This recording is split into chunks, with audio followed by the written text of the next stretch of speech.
खाना की कीमत। दूसरे दिन वह अपने एक दोस्त की बेटी की शादी में गई। उसका नाम रेनू था। वह एक कामकाजी दिन था। 10:15 का समय था। एक तरफ उन लोगों के लिए बुफे तैयार था जिन्हें ऑफिस जाने की जल्दी थी। दूल्हा दुल्हन पर जैसे ही आखिरी अक्षत गिरी, सबके पांव बुफे की तरफ मुड़ गए। देखते ही देखते लंबी लाइन लग गई। लाइन खत्म होने का इंतजार करती हुई मैं मासी के पास खड़ी हो गई, जो बर्तन बटोर रही थी। बार बार लाइन में खड़ा ना होना पड़े, इसके लिए कई लोग थाली में बहुत ज्यादा खाना डाल रहे थे। लेकिन ऑफिस के लिए जल्दी और लंच का समय करीब होने की वजह से कई लोग अपनी थाली में का पूरा खाना खत्म नहीं कर रहे थे। किसी तरह 4 निवाले चिमट कर उन्होंने थाली बटोर रही मौसी को थमा दी। उस मौसी का चेहरा एकदम उतर गया।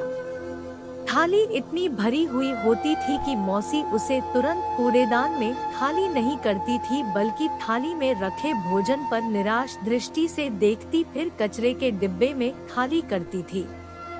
मैं अपना भोजन समाप्त करने तक उस मौसी का अवलोकन कर रही थी।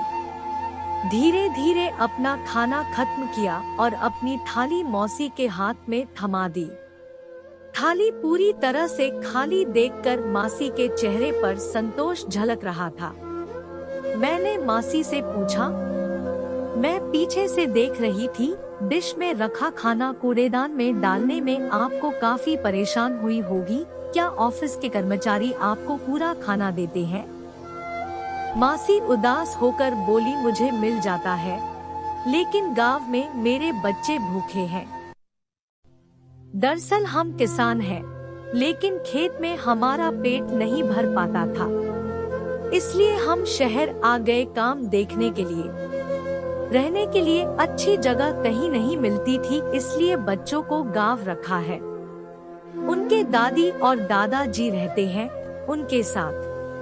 वहाँ सब भूखे हैं और इधर इतना सारा खाना बर्बाद हो रहा है। इसका काफी दुख हो रहा है मुझे। मासी एक निवाला निगलते हुए कहने लगी। ऐसा लग रहा था जैसे वह अपना सारा दुख मेरे सामने रखना चाहती हो। हम किसान हैं, ये गेहूं, चावल और सब्जियां उगाने के लिए हमें कितना कष्ट होता है, वह तुम लोगों को क्या पता, और शहर वाले आराम का खाना फेंक देते हो। बहुत मन को लगता है। वास्तव में बहुत से लोग से पानी पीकर ही तृप्त होना पड़ता है। एक वक्त के खाने के लिए वो दिन भर मेहनत करते हैं। मैं सुन्न थी। मासी को क्या जवाब दूं? मुझे समझ नहीं आ रहा था। मैं मुस्कुराते हुए वहाँ से चली गई। जी, मेरा नाम अन्नू है, पूरा नाम अन्नपूर्णा, और ये कहानी मैंने आपको सुनाई है। उस दिन के बाद मैं अपने नाम का मान रखने लगी और खाने को कभी फेंकने की मेरी हिम्मत ही नहीं हुई। ये कहानी सिर्फ मेरी या उस गरीब मौसी को नहीं है, ये कहानी देश 2 हिस्सों में बटे लोगों की है, जिसमें एक समूह के लोग जिन्हें आसानी से जरूरत से ज्यादा खाना मिलता है, और एक हिस्से के लोगों को दिन भर की मेहनत के बाद भी भरपेट खाना नसीब नहीं होता। हमें ऐसे लोगों के लिए कुछ करना चाहिए, और अगर ज्यादा कुछ ना कर पाए तो खाने को बर्बाद न करे तो भी बहुत होगा।